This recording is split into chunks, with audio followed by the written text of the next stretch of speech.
आप जानते रेत को गर्म करके कांच कैसे बनाया जाता है?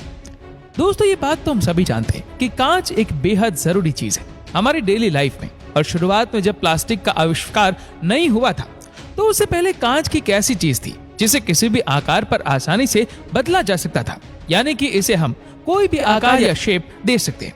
इसके अलावा कांच का इस्तेमाल कई चीजों को बनाने में किया जाता है, जैसे कि कांच के बर्तन, खिड़की, गेट या शीशा जिसमें हम अपना फेस देखते हैं, टीवी, लैपटॉप और मोबाइल की स्क्रीन बनाने में, और साथ ही कांच का इस्तेमाल और भी कई तमाम तरह की चीजों को बनाने में किया जाता है।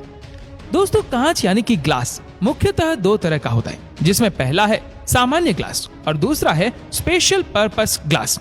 और जानकारी के लिए बता दें कि ज्यादातर सामान्य कांच का ही इस्तेमाल किया जाता है और हमारे घरों में जो कांच होता है वो भी सामान्य या साधारण कांच ही होता है, और जबकि स्पेशल पर्पस ग्लास किसी खास काम के लिए बनाए जाते हैं, जैसे कि बुलेट प्रूफ ग्लास और कार की विंड स्क्रीन में लगा ग्लास। लेकिन लगभग 90% चीजों को बनाने में साधारण कांच का इस्तेमाल किया जाता है और आज हम इसी के बारे में जानेंगे। दोस्तों सबसे पहले आपको बता दें कि साधारण कांच को बनाने में रेत या बालू का इस्तेमाल किया जाता है, लेकिन कांच को बनाने में किसी आम रेत को इस्तेमाल में नहीं लाया जाता, बल्कि ऐसी रेत को इस्तेमाल में लाया जाता है जिसमें सिलिका होता है।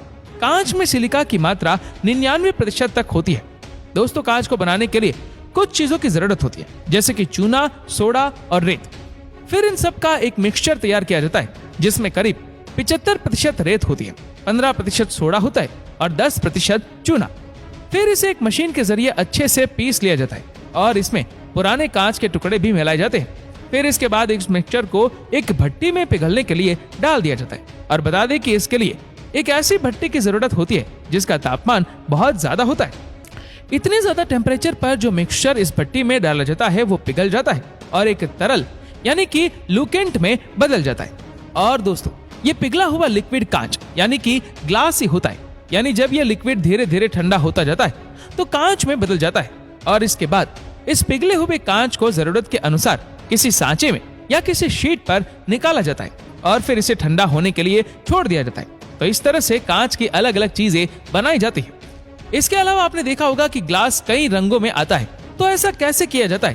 दोस्तों अगर हम ग्लास में कोई खास प्रॉपर्टी चाहते हैं तो जब वो ग्लास लिक्विड फॉर्म में होता है तो उसी समय उसमें जरूरत के अनुसार केमिकल्स मिला दिए जाते हैं। तो दोस्तों कुछ इस तरह से कांच को बनाया जाता है।